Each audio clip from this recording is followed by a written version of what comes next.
Now, we've got some questions for our gentleman here. Are you going to lead off with a couple of things yourself so they can come back at you?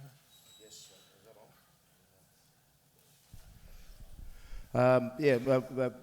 Thank you very much for the invitation to be here this afternoon and to listen to all of the speakers all day. It's been very worthwhile. Look, just a quick rundown about what Four Ways are doing. I guess I'll get away, leave it to James and Sean to talk to you about the conventional export opportunities that both their companies are involved in.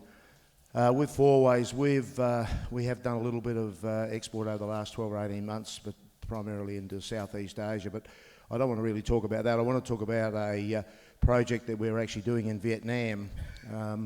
We have formed a joint venture agreement with a Vietnamese company to build an intensive horticultural precinct in Con Ploc in the Central Highlands in Vietnam. It's about 650 k's north of Ho Chi Minh City. We've built about 5,000 square metres of greenhouse to trial numerous varieties and of plants that we're going to look at growing there. And we're in the midst of planning that out now. By the end of this year, we should have a pretty good idea of what grows in the area and what works for us and what doesn't work for us. And part of that will be what we will be involved in. Four Ways in Australia will be involved in. We're working with Migration Solutions in Adelaide to put a proposal to the Immigration Department to allow us to bring workers and all people in from Vietnam for 12 months for training. We'll train them in intensive horticulture. It'll be 6 months at our property at Geraldton and 6 months in Virginia. We're putting together a program with Durac, who in Western Australia and TAFE in South Australia, to put a program together to train people from Vietnam in intensive horticulture. It'll be done on farm, obviously, because we have problems with the language. So we'll need to have our own people there to interpret and to do that sort of stuff. So that's where Four Ways, part of our income will come from, training these people up and sending them back to Vietnam, hopefully as with a lot better idea of intensive horticulture in Australia and I guess the right way to grow vegetables in Vietnam. Obviously, food safety is a big issue. It's a big issue in most of the world, but Vietnam is I guess, really taken the front foot on food safety, and we're getting a lot of support from the Vietnamese government to for this project to go ahead. Look, that's about all. I could talk for an hour on it, but I won't because we haven't got time. So I'll just leave it to that. I'll just pass you on to Sean. I'd just like to second what Kingsley said. It was a great show from AusVeg, and thanks for inviting us along to do this. I'm the marketing manager for our farm, Arahura Farms. We grow organic carrots and beetroot all year round, and we've been exporting for the last 18 months, just on a small scale, sort of putting our foot in the water to see where it goes. And AusVeg have been a great help with facilitating that. I guess we probably don't export as much as what a lot of other people do, but we're right at the start. So if I could help someone who's a bit like me, a smaller scale, maybe a little bit nervous about how to do it, I'd like to help. Well, what do you think? What have you thought of the conference so far? I mean, I just think that the speakers we've had at this conference are world class. The presentations today have obviously helped people make up their minds about export, or whether they will or whether they won't, or if they do, how they're going to do it. I think the whole conference all the way through, thanks to AusVeg and APAL and Hal, has been a tremendous success. Have you got any opinions about some of the things you've heard that stick in your mind? Yeah, look, we sort of had a discussion on our farm about 2 years ago about the direction of where we were going, and being small scale and organic, I guess, got the benefit of looking at, from the outside, looking at the problems that are in the conventional world of, there's a lot of growers growing the same thing, that the return's not so high, so what can we do to maybe not go down that road? And export was the obvious one, so we sort of made a commitment to try and, over the next 5 to 6 years, make 50% of our business overseas. So Michael and the export department at Ausveg have been fantastic in setting up some programs to really help get the ball rolling. Like if you're just a farmer and you've got no idea about how to even start the process, like they're fantastic. Yeah, just the practicalities of exporting seminar was held a few months ago, and Diane was a part of that, and that was awesome for me, because you don't even know what the Incoterms are, and when you start speaking to guys overseas and they're throwing all these things at you, and you've got really no idea what they're saying, So it's really great from a basic level. What about you, Kingsley? Yeah, I this is my second convention. I went to the one at the Gold Coast last year, and I thought that was a great show. I think this year's probably outstripped that, frankly. I think the global, the HIA global function on Thursday, whenever it was now, was a great day. On the innovation one. If you couldn't get something out of that, you weren't trying, I don't think. I think some of the other speakers we've heard over the last few days have been spot on. I think the selection of speakers this year has been very good. And as I said, you're not trying if you couldn't get something out of the last 3 or 4 days. Yeah, well, as a former orchardist, I was quite amazed to hear that over 50% of the pollination is done by flies, not by bees. So there's going to be a market for dead sheep and dead kangaroos around soon, I think. It might be handy for people. Yeah, I'll just say quickly, I think the whole conference has been excellent. I really enjoyed Thursday, the Global Innovations in Horticulture seminar, especially the talks on robotics and their role in the future. I think that there's going to be a huge play there for a lot of different opportunities. I also think it just shows you with a conference like this the range of issues that are facing the growers around the world, whether it be each individual grower here or all over the world. There's similar issues, whether it be labour, technology, the GMO debate, and they're all fascinating to continue to hear different perspectives on. So it's been well done to Ausveg. We heard from Sean about his experiences of going into export, and I guess Kingsley sort of is export or import, whichever way you look at it, and you're the same. Given all that we've heard today about the road ahead and everything from packaging to getting into the markets, paying all the government bureaucracy and all the rest of it, would you advise doing it, or do you think it's the only way to go, or would you have second thoughts? I'll start. I think it's great to have an export market available, but like I said in my presentation, you probably don't want to have sole reliance upon export, because then I think you're putting yourself in a fairly high risk component.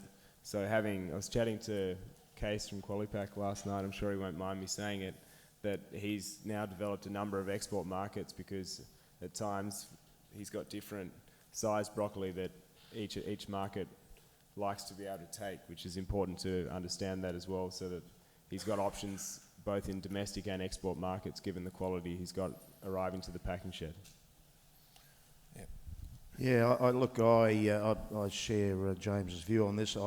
You certainly, what you do need to do is you need to be prepared to spend the time on it. Don't think it's just going to happen because you get out there and go and see a couple of people and think, this is easy stuff. And because you do have to be prepared to spend some money, and good money, because you've got to travel, you've got to be prepared to get back, build relationships. I think we've heard it once, we've heard it 100 times over the last few days. You've got to build a relationship, and I guess that's not just in the export markets, also goes for domestic markets, but more so I think with the different cultures that are out there, whether it's the Middle East or Southeast Asia or whatever part of Southeast Asia. So if you're not prepared to put your hand in your pocket and be prepared to do it for a length of time and not get a return, then don't go into it. To me, that's the simple message. If you're not prepared to invest in it right from the start, then don't put your toe in the water, because you're just going to get it burnt off. I think that's a critical thing. Yeah, and I think one of the speakers said You today. wouldn't get a burn off today to get a frozen. Yeah, off, exactly. Well, one of the speakers said today that you've got to have a plan. You really need to know, what your plan is and how much money you've got to invest in that plan to move it forward. And if you can get it all together and you've got somebody available to do the work, because that's the other thing. We're all a bit short of people, and you've got to have somebody in your business that can actually spend the time to get it there. Is that your experience too, Sean? I guess it is by the sound of it. Yeah, no, I'd agree a lot with what Kingsley just said. It's I feel exactly the same. Probably I can only speak from an organic perspective, and there's a real difference between organics and conventional. And there's lots of talk about organics. Geez, you must be doing all right in that. It's a real niche, But there's a lot of problems comes with that. Is the scale of it. There's a lot of supermarkets. They just want one box, and how do you freight one box to Malaysia or But I understand that. In order to get that volume up, you need to start somewhere with that one box. The challenge is how do you start going? I guess that's the challenge for us. Yeah, how do you start the market? And it's expensive. About going and visiting the market, and you really need to work out whether you can sustain that investment. I guess. Yeah. Do we have any questions for the panel while they're here, or right up the other end? Yeah.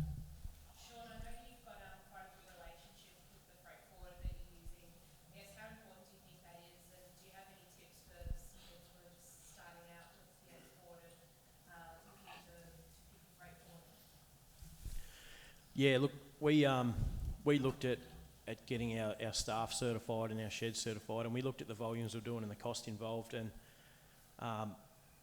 we chose Mode because I think they did the freight for the last Ozveg thing, and they were just so easy to talk to on the phone. It was quite refreshing to being someone who doesn't really know what you actually need to speak to a freight forwarder who you felt confident that they were going to get the paperwork right, do everything right, and you could just freight the produce to them, no different to freighting the produce to the markets. That's what I wanted. I wasn't too concerned with, I was aware that we were going to cop a hit for the paperwork and stuff like that, but to ensure that the produce actually gets there, there's no muck-ups with the paperwork or anything like that, we're prepared to pay the price. So Mode Logistics in Melbourne, that's who we use, and they're fantastic. You just drop it off and they send you the paperwork and off you go. It's really, doing it that way, it's no different to dealing with people in the markets, or it's easier than Coles sort of thing. So, yeah.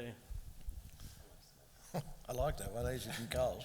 Yeah, I just add to that. I think I didn't mention, I missed it in my presentation, the relationships with the freight forwarder is one of the key steps in the whole process, and having it work efficiently, because if you get your product there, obviously you want to get it out of the country as quickly and efficiently as possible. So choosing wisely and having a good relationship is really important. I know during, say, asparagus season for me, I probably speak to our forwarder 20 times a day. You probably get sick of hearing from me, but I think it's essential for that relationship to be strong and lasting. And it's also, one of the speakers said earlier today about having access to contact them after hours, because it is in season, it's a 24-hour business, and people want answers if there's a delay or an offload or something on the process.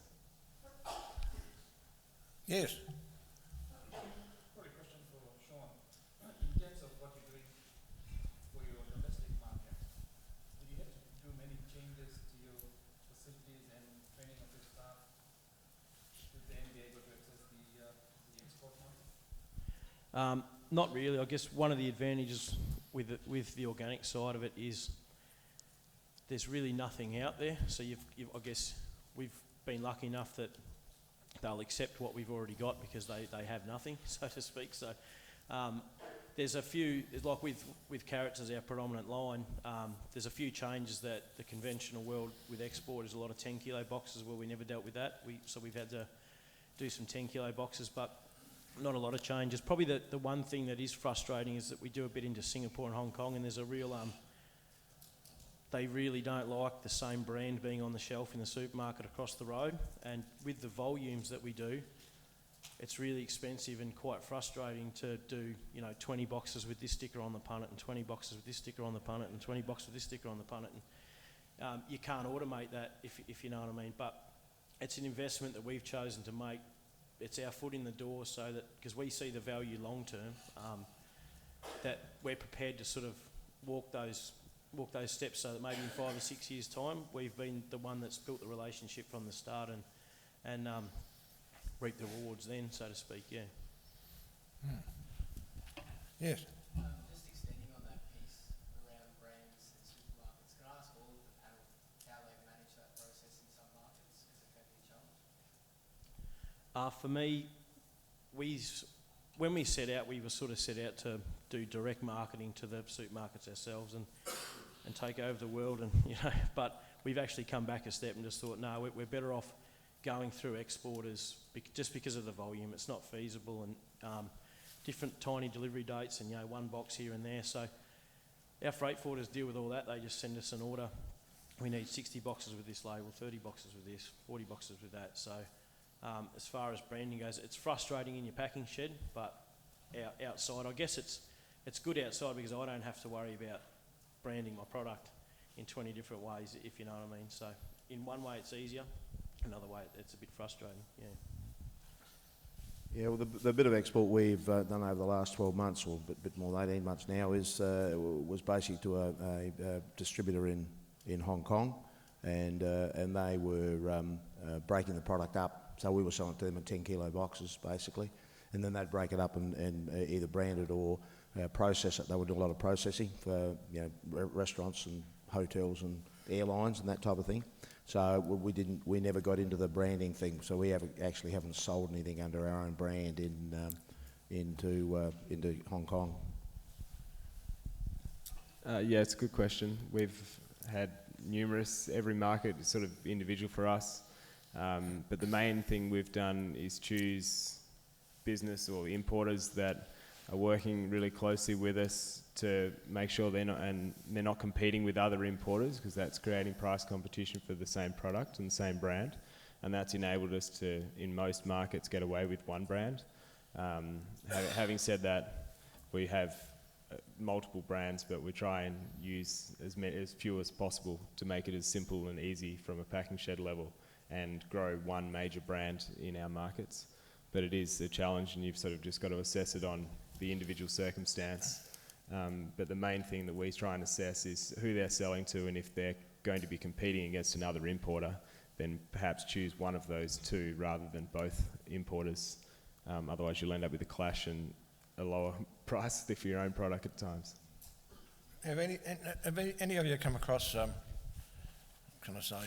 corrupt officials on the other end that try to extract money out of your product to allow it through, like corrupt customs officers? Well, no, not in our case.